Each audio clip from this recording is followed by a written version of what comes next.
Yeah. Hindi, sabihin na ilang kung ano oras.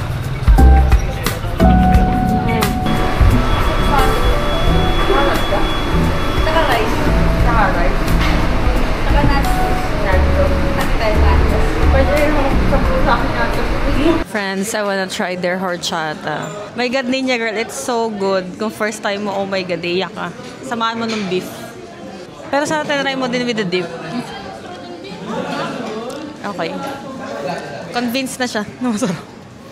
So again, we wanna try horchata but it's not available. And I remember sobrang sarap ng mojito dito. So order tayo mojito. Let's order mojito. Wow! Of course, we have the 10 out of 10 nachos and the caliente wings with the separate sauce. We actually ordered taco burger, but we are so full. So, hindi na namin siya kaya. Alam, bigat. Mahal. 1,980 pala yan. Baka may tsakang brand. Surte naman ng papalit sa atin. Ganda ng donut niya. Glass is the best. Kukumputin mo pa yun? Alin? Here now at the grocery. For no reason at all. Ang buong mint. Mint ba yun? Bibili kaya. Kung mura, kung hindi, bakit pa? Mahal eh. O ito, dapat magkano? Yung realistically nasa mall ka, magkano mo ito bibili? 80. 70. Hoy! 126.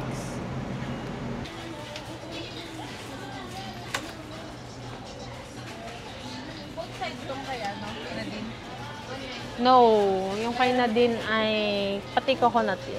I did something bad. I bought matcha without checking its price.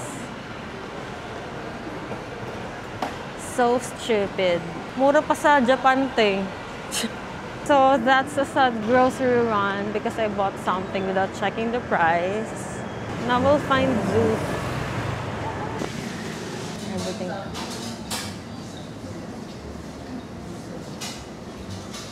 I'm scared. Wala bang in.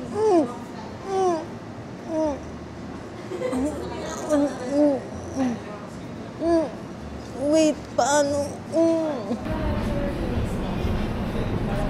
Wow. Hindi naman. 3-in-1 talaga ito ng Starbucks. Korean.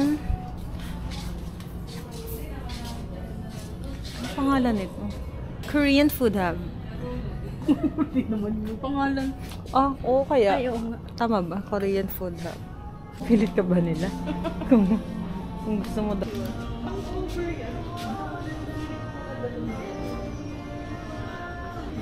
Gusto ko.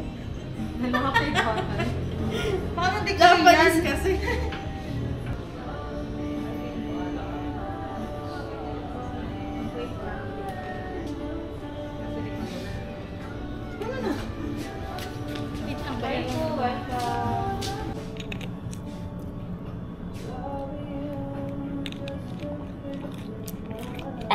Lasang gulaman.